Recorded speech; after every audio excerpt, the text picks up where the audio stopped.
A verdade é que toda mulher exerce alguma função de liderança, mesmo que não tenha nenhum ministério ou que não trabalhe fora de casa. Nosso próprio lar e família exige que exerçamos uma certa liderança. A questão é que essa liderança deve ser aplicada de maneira equilibrada e debaixo dos princípios do Senhor. Você se considera uma boa líder? Ou você acha que não nasceu para liderar? É importante entendermos que nós mulheres exercemos um grande poder de influência onde quer que nós estejamos.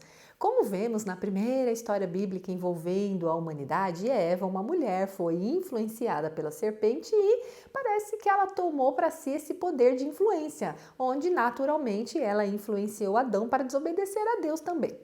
A Bíblia diz que Deus faz tudo com um propósito e que a própria Escritura foi escrita para um propósito. Então, se a primeira história que encontramos sobre a mulher foi sobre a influência que ela exerceu sobre Adão, e posteriormente a Bíblia revela as consequências dessa ação, que inclusive nos atinge ainda hoje, penso que isso é um grande alerta para todas nós. Antes de falarmos sobre liderar outras mulheres ou pessoas em nosso local de trabalho ou ministério, por exemplo, seria interessante a gente começar a refletir sobre a influência que estamos exercendo no nosso lar, na vida do nosso marido, dos nossos filhos, dos parentes mais próximos. Algumas perguntas que você pode fazer a você mesma.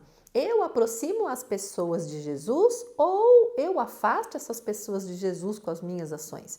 Eu inspiro as pessoas a evoluírem na vida, a realizarem os seus sonhos, eu encorajo o meu marido, os meus filhos, ou simplesmente eu os destruo com palavras.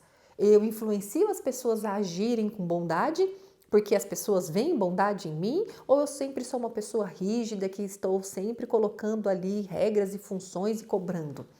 Normalmente as pessoas se interessam nas coisas que você fala, nos assuntos que você trata, nas rodas de conversa ou elas te deixam falando sozinha?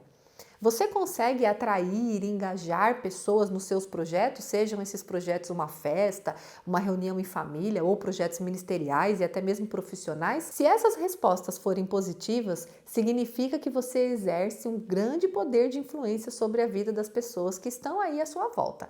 E é importante você perceber se você exerce esse poder no lugar onde você mais deveria exercer, com os seus filhos. E aí, em relação aos seus filhos, pergunte: eu encorajo os meus filhos a serem o que Deus quer que eles sejam? Aqui eu não estou me referindo apenas a questões ministeriais, aos seus filhos trabalharem dentro da igreja, não. Muitas vezes temos o pensamento equivocado de achar que ser homem de Deus ou mulher de Deus está apenas ligado a cantar, pregar ou dar aulas na igreja. Não é disso que eu estou falando.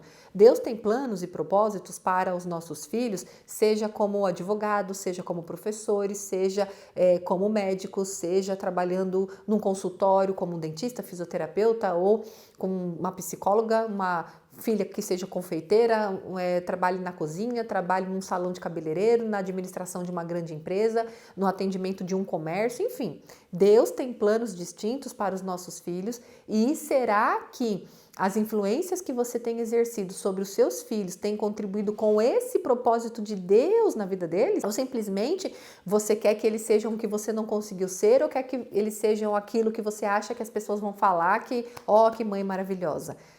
Lembre que pequenas palavras de encorajamento podem contribuir e ser uma boa influência para os seus filhos realizarem os sonhos e viverem os projetos que Deus tem para a vida deles. Outra pergunta importante que você deve fazer: eu faço o que eu falo ou eu somente falo? É importante a gente pensar sobre isso, porque muitas vezes a gente tem um discurso pronto e bem ético, né? Certinho a respeito de algumas coisas, mas na prática não é bem assim que funciona, né? É aquela história: faça o que eu falo, mas não faça o que eu faço. Então avalie se a sua fala está coerente com as suas ações. Falar sobre influência é também falar sobre as nossas palavras e as nossas ações. As nossas palavras exercem um grande poder sobre as pessoas que de alguma forma estão debaixo de alguma autoridade.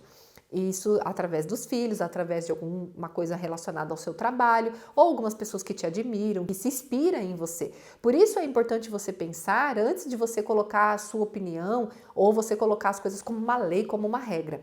É importante você entender que nós somos pessoas diferentes e que as pessoas podem pensar de maneiras diferentes e que tem que respeitar esses diferenciais, vamos dizer assim. Pense um pouquinho sobre a maneira como você tem influenciado a sua casa, a sua família, as pessoas à sua volta.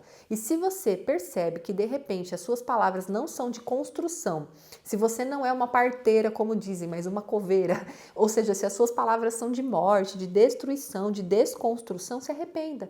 É tempo e é oportuno que você peça perdão a Deus, que você inclusive cancele no mundo espiritual essas palavras que você emitiu a respeito dos seus filhos ou do seu marido, ou até mesmo a respeito da sua vida financeira, né? O quanto você tem influenciado a sua vida financeira, o quanto você tem atraído prosperidade de uma maneira geral na sua vida através da sua influência. Então, se arrependa, coloque diante de Deus, peça perdão a Ele e fale: Senhor, me ajuda a ser uma pessoa que vai influenciar e inspirar os meus filhos, o meu marido, outras mulheres, outras famílias de uma maneira positiva, onde as pessoas possam olhar para a sua vida e falar: uau, eu quero ser como aquela pessoa quando crescer. Não invejando, não admirando em excesso, mas simplesmente se inspirando, porque você vai estar influenciando de uma maneira muito positiva. É isso que eu desejo que você repense, que você mude uma chavinha aí, que você seja uma influenciadora de Cristo, né? Realmente atraindo mais pessoas a ser mais parecida com Ele, a buscar mais a Ele, a depender mais dele. Espero que esse vídeo tenha te abençoado, tenha te encorajado